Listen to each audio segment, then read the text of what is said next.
Doctor Yunus আজকে স্বাধীনতা পুরস্কার দেওয়া হয়েছে আপনি জানেন, এবং সেখানে 7 জনকে সম্মাননা দেওয়া হয়েছে, এবং সেখানে কিন্তু তিনি বলেছেন যে ন্যায় এবং কল্যাণ ভিত্তিক রাষ্ট্র গঠনে যদি এই সরকার ব্যর্থ হয় তাহলে কিন্তু ভবিষ্যতে এই বাংলাদেশকে নিয়ে আর স্বপ্ন দেখার মতো কিছু নেই।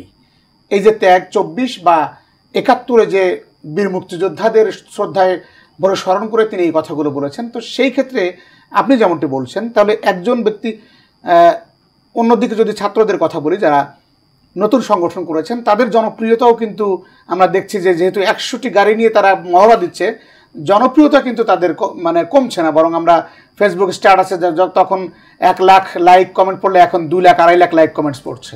তো সেই জায়গাটি আসলে আপনি কীভাবে দেখেন? ধন্যবাদ। দেখুন, ফেসবুকই তো আর সব না। ফেসবুকের জনপ্রিয়তা দিয়ে আপনি একজন নেতাকে জাজ করতে পারবেন না কখনো, কারণ ফেসবুকে লাইক কমেন্ট অনেকভাবেই পাওয়া যায়। হিরো আলমেরও অনেক ফেসবুকে লাইক কমেন্টস আছে, তাই হিরো আলম বাংলাদেশের বড় নেতা না। সে যেভাবে জোকারের মতো বিভিন্ন জায়গায় গিয়ে 3টা আসনে সে দাঁড়ায়, আপনি বলেন, এবং 3টা আসনে তার যথেষ্ট লাইক কমেন্ট শেয়ার করে।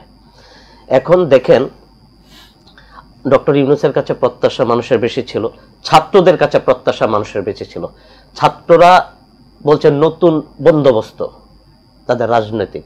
এটা কি নতুন বন্দোবস্ত? আপনি ছাত্ররা যে ভাষায় কথা বলে, যেভাবে কথা বলে, একজন সিনিয়র নেতাকে যেভাবে উদ্ধৃতি দিয়ে বিবৃতি দেয়, এটা কি নতুন বন্দোবস্ত আমরা দেখতে পাচ্ছি? আমরা তো অসংখ্য জিনিস দেখতে পাচ্ছি। নাসিরউদ্দিন পাটোয়ারি যেভাবে জিয়াউর রহমানকে নিয়ে একটা স্ট্যাটাস দিল, এটা কি শিষ্টাচার বহির্ভূত কাজ করে না?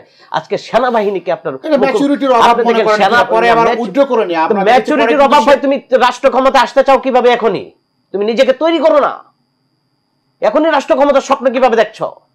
নিজেকে তৈরি করো। রাজনীতি তো শিকার বিষয়। আমি দেখছি প্রতিনিয়ত রাজনীতি শিখতে হয়। আপনি দেখেন আজকে সেনাবাহিনী আমাদের শেষ আশ্রয়স্থল, যারা এই মুহূর্তে বাংলাদেশের কিছুটা স্টেবিলিটি ধরে রেখেছে। বাংলাদেশ তো ফুললি আনস্টেবল ছিল।